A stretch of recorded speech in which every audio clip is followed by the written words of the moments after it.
Bonsoir. Ce soir, c'est Mamie qui raconte. L'histoire de Frérot et Sœurette. Il était une fois un frère et une sœur orphelins qui vivaient misérablement chez leur belle-mère.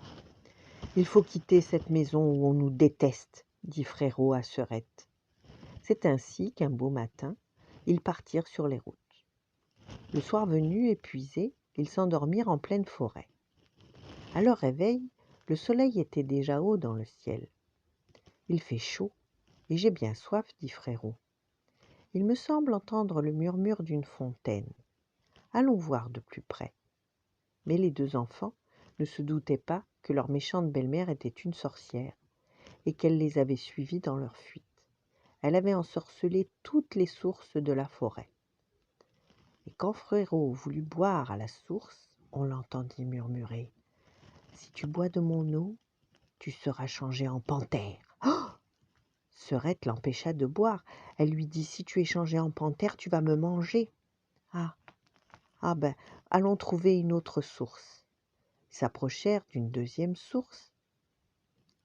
Et Sœurette entendit « Si tu bois de mon eau, tu seras changé en loup. »« Ne bois pas, tu vas me manger. » »« Ah, mais j'ai grand soif, dit Frérot. » Et ils parcoururent encore la forêt, trouvèrent une troisième source. « Tant pis, celle-là je bois. » Et quand Frérot but à la source, il fut immédiatement changé en un ravissant petit faon.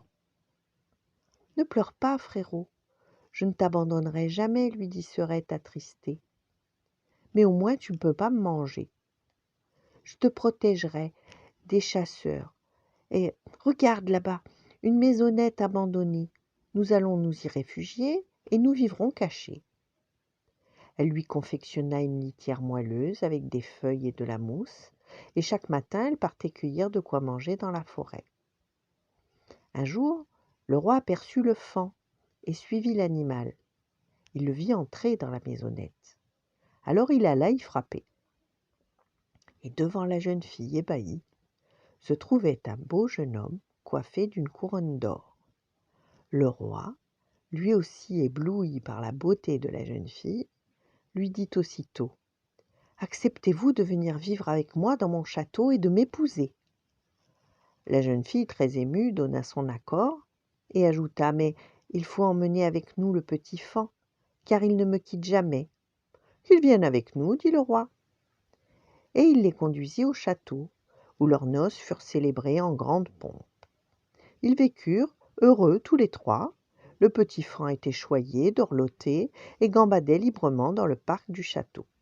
Le temps passa, et la jeune reine mit au monde un beau bébé. Ils étaient très heureux. La méchante marâtre, qui les croyait morts, finit par apprendre qu'ils vivaient dans un bonheur parfait. Elle en mourut de dépit.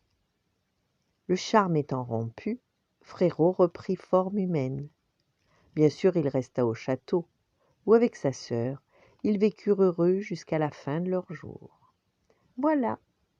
Bonne nuit, faites de beaux rêves, et à demain.